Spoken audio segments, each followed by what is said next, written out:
You know, there's a report that comes out every year called World Happiness Report. And countries are ranked according to how happy the citizens feel.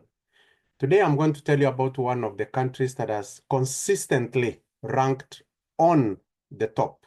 Welcome to my YouTube channel. I am Paul Atino Mayo, and I'm going to talk to you about Norway. And I'm going to give you one reason or one area that makes this country actually top on the World Happiness Report. You know, something very interesting is that from 2017 to 2019, Norway ranked as the most happy country, and it took number one for 3 consecutive years. And of course, the last 20 years, it has gone a little bit down, but the worst was 2020, it was number six. 2023, 2024, it was number four. In the last 15 years, it has not gone lower than number six. And having lived here for some time in this country, I think it's good to talk about the beauty of some of the new countries that you move to. And I can give you one bulk reason why the Norwegians or people who live in this country vote yes to happiness and say that this is one of the best countries to live in. And that reason is actually the high quality of life. And Norway being a family-friendly country. When we talk about high quality life, we mean like the levels of stress. And what stresses most people in the world or in other countries? The top stressor is actually health. In countries where people pay for their own health or where they depend on, public health, which does not work, you find that they stress a lot. Then education. People who have children, parents always think about the education of their children. And in countries where people pay for education, then it brings a lot of inequalities. If you're rich and you're able to pay for your child, then they get a better education, they get a better jobs, and that gap between the rich and the poor is actually consistently sustained. And the number three is about the social welfare. When you're not able to work, when you're sick, when you're the weakest, when you're disabled, when things turn around you, when you are the weakest in the country, how does your government take care of you? Do you go begging people for food? Do we have street children roaming on the streets, trying to make life on their own? Uh, how the government takes out those three really contribute to the standard of happiness. And those are three things that Norway really tops. I can tell you, for example, health is almost free in this country called Norway.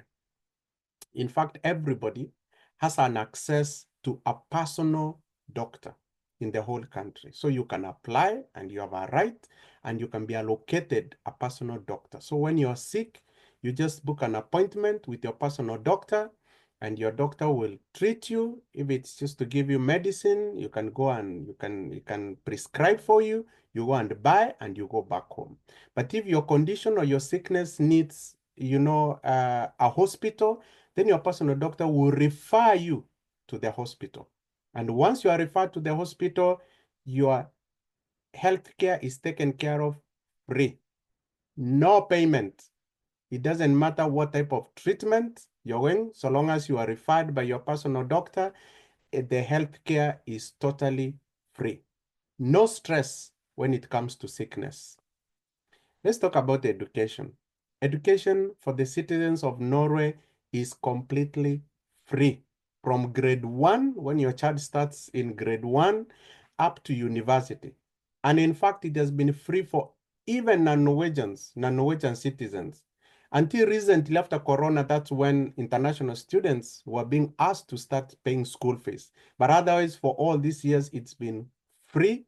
You can just enjoy school.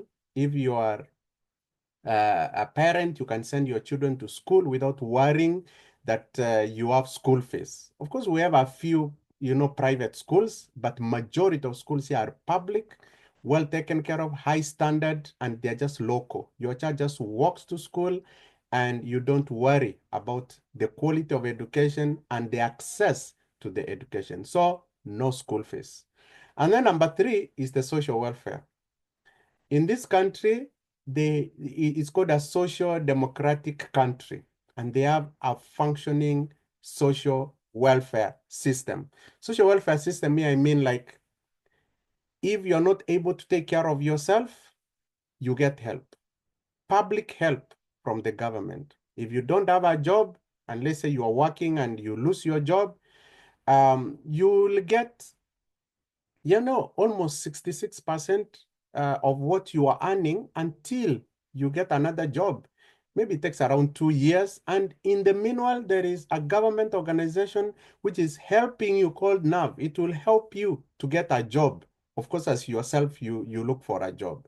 If you have nothing totally to eat, you can get social money, and it's basic, but at least it will guarantee you something to eat. And if you are totally, on the bottom of yourself, you have no housing or nothing, you can get government housing or support to get government housing. And so Norway knows how to take care of the weakest, or when you are when you're at your weakest, you can be sure that you will not sink, below the safety line. There will be somewhere, so you will get help. And that it really works. And of course, there's a lot of tax, in this country. So that money is not just, gotten from anywhere. It's mostly money that people who work pay as tax. But when you have free education, you have fully free health, and you know that when you are at the weakest, the government can take care of you, at least with the basics. Even if you pay tax, you feel, the worthiness of paying tax. And did I mention, when you get a child, you get, permission, whether maternity or paternity, for 1 full year. And you can divide it between, the mother and the father of the child. 1 full year as a family, you're given permission from work because a child has been born.